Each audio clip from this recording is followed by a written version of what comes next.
Hey, Turnbuckle King here. Got another good one for you guys today. We'll talk about A Town Down, the rise and fall of Austin Theory, the falling of Austin Theory documentary. Now, I'm going to discuss how Austin Theory went from one point on the rise of being one of the top WWE stars to a future world champion to going all the way down on the card and barely being recognized anymore. Let's start now. Austin Theory, he was under two regimes during his whole run since he been on the main roster. He's been under two of them. He's been under the Vince McMahon regime, ran by Vince, also under the Triple H regime, which is ran by Triple H. But we're going to go under the current thing he started off with. Well, in the beginning was under Vince McMahon regime. Now, if you guys noticed that Austin Theory, he started to have an on-screen lot of interaction being Vince McMahon's protege when he admitted to stealing that egg. And Vince McMahon, instead of punishing him, he rewarded him with a championship match against Big E when Big E was the then WWE champion. And he lost on an episode of Raw. And ever since that moment that he admitted about the egg, he's been with Vince McMahon closely backstage. You know, it got to the point where Austin was getting a lot of air screen time, a lot of interaction with Vince McMahon, something Vince hasn't done in a long time. So it's interesting because Vince just don't do that for anybody. So Vince McMahon, he had a lot of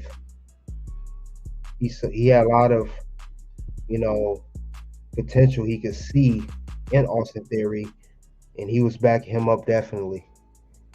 And it got to the point where Austin Theory, he was in next to United States Championship match against Finn Balor. Austin Theory versus Finn Balor on an episode of Raw. Now, this is the last time Finn Balor has held the championship, but he ended up defeating Finn Balor and become the new United States champion. And as you can see with the selfie gimmick he was doing at the time, which was absolutely downright silly, he's taking a photo with him and Vince and him being the brand new United States champion. So as you can see, Vince McMahon had a lot of himself he saw in Austin Theory, and he believed in Austin Theory, think he could be a future star and a future world champion of the company. I believe too they have said that he reminded him of John Cena, just a younger version. He was somewhat trying to recreate another John Cena.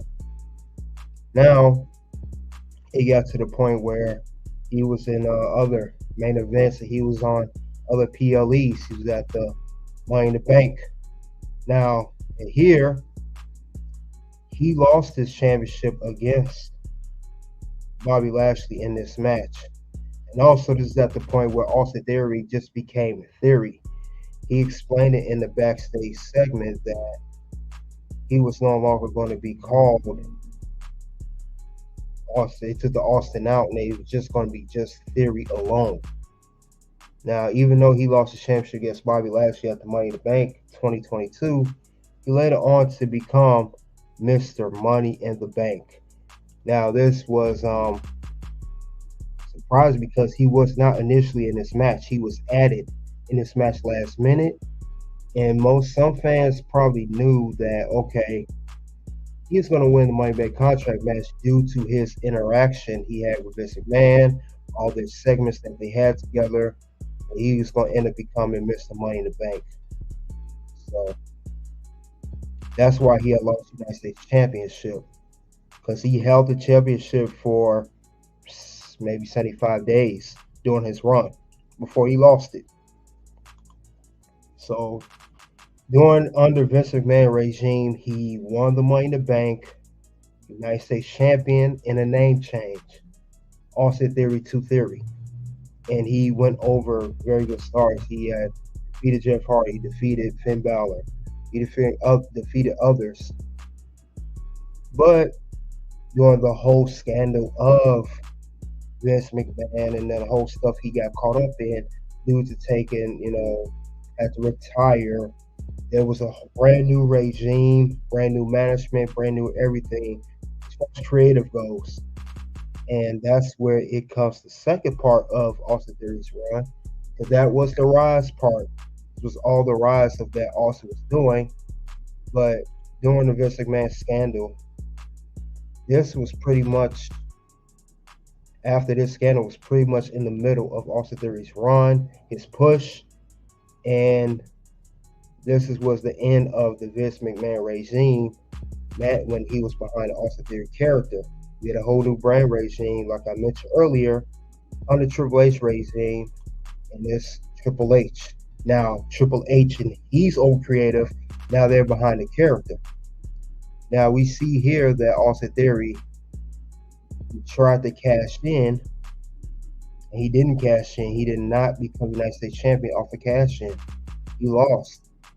But they made it up, and they later had him regain the United States Championship at Survivor Series in a triple threat match against himself, the previous champion, Seth freaking Rollins, and Bobby Lashley. So he won at last year, 2022 Survivor Series War Games event. So they pretty much had to pick up the pieces where Vince left off, and they was going to basically retool his character. So, as you see, Austin Theory was back. There was no more Theory. Austin Theory became Austin Theory again. And also, there was no more of that selfie gimmick that you saw previously. So you see minor changes. Theory's going back to Austin Theory, and United States Championship is back on him. But he did not cash in the contract. But he still had matches where he was put over by major established stars. He had a match against Bobby Lashley on Raw for the championship. He retained that. Had another match against Seth freaking Rollins, United States Championship. Retained that.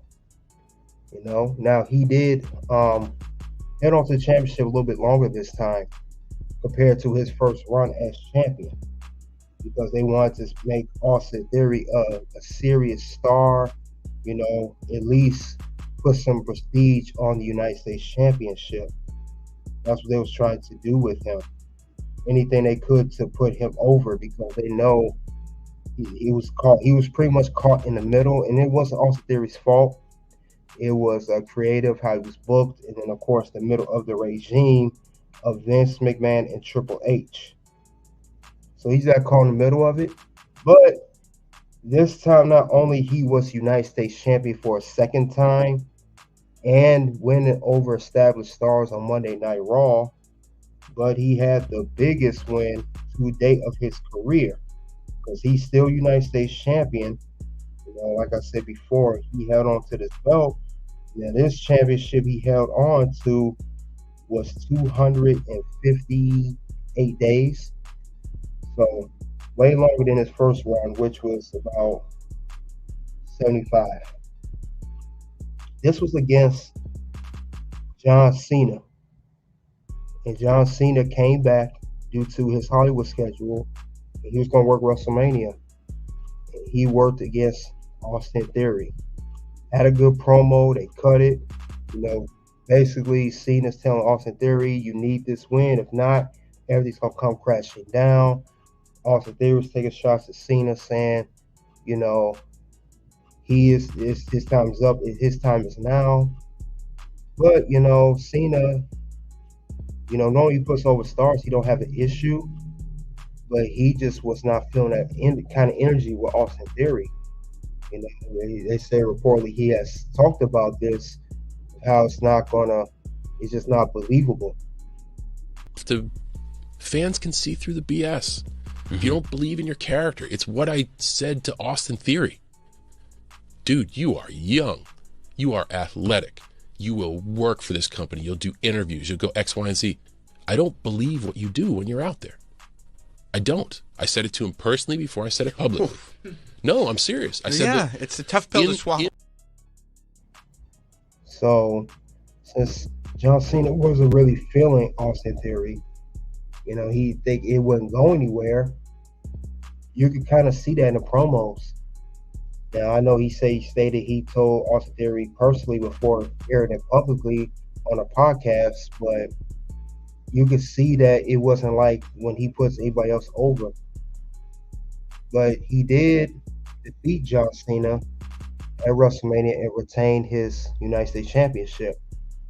The sad part about this is, despite him defeating Cena, it did nothing for his career. It didn't do nothing for him. He was still United States champion, but he didn't put no prestige on the title. Now, another move that was made under the Triple H regime was the recent WWE draft that we had this past fall. Austin Theory gets drafted to SmackDown, takes the United States Championship with him, and has his accomplishments when he got drafted, current United States Champion, the Money in the Bank, and the last one defeated John Cena at WrestleMania 39. Now, even though he's on a new show, and he's drafted, having new feuds, that championship did nothing for the brand, and he didn't do nothing to elevate it. Not just on Austin Theory, but due to bad booking. Now, he will ultimately lose the United States Championship to Rey Mysterio on an episode of SmackDown. And Rey Mysterio, I like Austin Theory, but Rey Mysterio put way more prestige on that United States Championship than Austin Theory ever did in his 2 runs as United States Champion. And I knew this grew a lot of frustration on Austin Theory, maybe not just professionally, but probably personally as well. This was a big loss for him. And since he's lost this championship, he hasn't actually done nothing since losing the championship. It has not elevated him or anything. He's pretty much down back. I mean, it's sad because he lost the championship back in August, and it's November now, and he hasn't done nothing. He's like his song, A-Town Down. He really did go down because he has not risen up. This is the fall part of Austin Theory. He has not been the same since that Money in the Bank contract cash in. What's so sad about this contract, what makes Austin Theory the fall, it's not just that he fell between the Vince McMahon and Triple H regimes. I believe he was bounced back between NXT and Raw at one point, and they put him on Raw. He should stay on NXT a little bit longer to develop the character, get some accolades, become NXT North American champion or NXT champion. I think it hasn't done nothing for him. I mean, the moment he got this contract was pretty much the end of Austin Theory. You thought this would make him rise more, but it made him fall even more. It was make Austin Theory so bad with his cash in.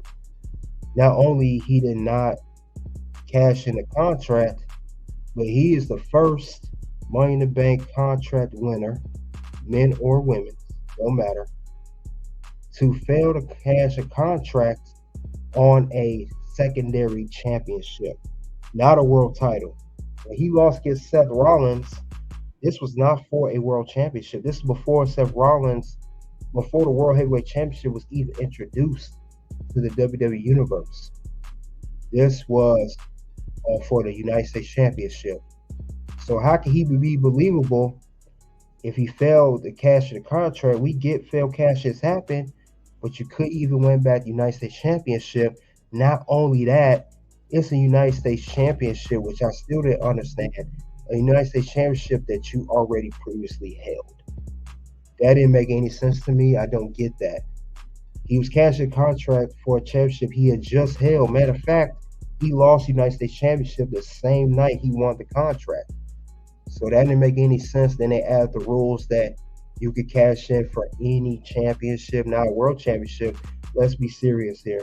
If you win Money in the Bank contract, men or women's, you're going to go for the world title.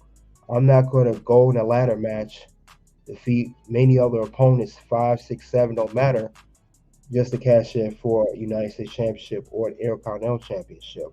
I want the world title. I want the undisputed WWE Universal Championship.